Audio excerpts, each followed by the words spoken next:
Hey, guitar lovers. Welcome to Great Guitarist of the Rock Era. Kath, Chicago's original guitar powerhouse. A man whose tone, technique, and raw emotion left even Jimi Hendrix in awe. This is the story of a guitarist whose flame burned too bright and burned out too soon. Before we get started, don't forget to give us a thumbs up, hit that subscribe button, and ring the bell for more stories. Born January 31st, 1946 in Chicago, Illinois, Terry Allen Kath grew up in a musical household. He picked up the guitar at an early age, inspired by blues legends like Buddy Guy and B.B. King, as well as rock pioneers like Jimi Hendrix, Eric Clapton, The Ventures, and Dick Dale. He was later influenced by George Benson and Mike Bloomfield, but Terry didn't just listen, he absorbed, experimented, and fused these elements into something entirely unique. While others focused on technical prowess, Kath's playing was about feel.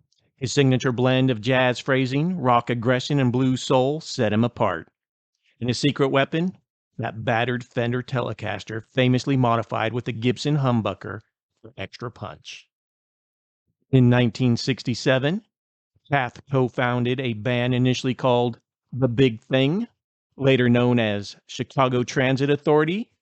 The group fused rock with jazz, incorporating horns and complex arrangements, a sound that defied all conventions.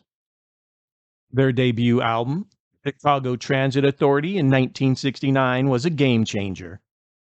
Kath's incendiary guitar work on Introduction and Poem 58 proved he was a force to be reckoned with. And who could forget Freeform Guitar? 7 minutes of raw, psychedelic feedback and innovation. Terry's love letter to Hendrix. Then came Chicago 2 in 1970, and with it, the jaw-dropping 25 or 6-4.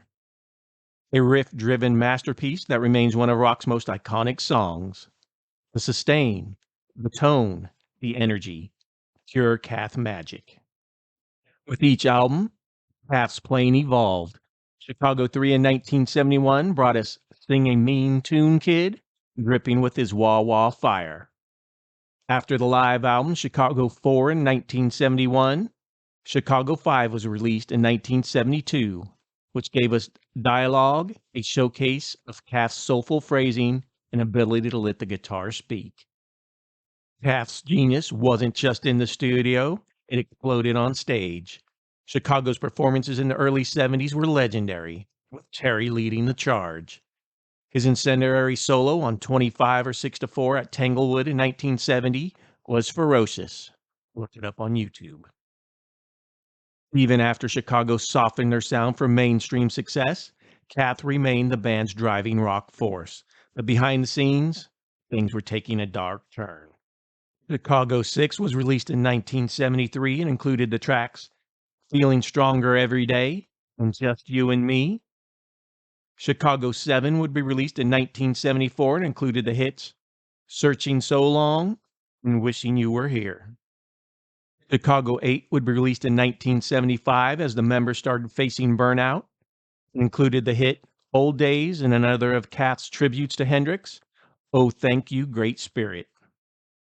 After a short break, Chicago 10 was released in 1976 and included the tracks If You Leave Me Now and Kath's Once or Twice. Chicago 11 was released in September of 1977 and included the hit Baby What a Big Surprise and Terry's Mississippi Delta City Blues. By 1977, Kath was struggling with substance abuse. On January 23, 1978, at just 31 years old, Kath's life was tragically cut short in an accidental shooting. His death left an irreplaceable void, not just in the band Chicago, but in the entire rock world. Though Chicago carried on, many fans believe that without Kath, something vital was lost. His unique blend of power and soul remains unmatched to this day. Decades later, Terry Kath's legend only grows stronger.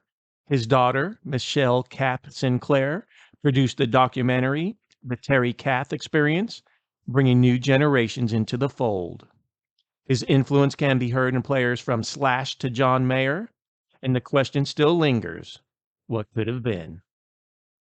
Terry Kath wasn't just a guitarist, he was a force of nature, a musician who played with soul, intensity, and fire. If you agree, drop a comment with your favorite Terry Kath moment. And don't forget to like, subscribe, and hit that notification bell because at Great Guitarist of the Rock Era, we keep the legends alive. Rest in peace, Terry, and keep rocking.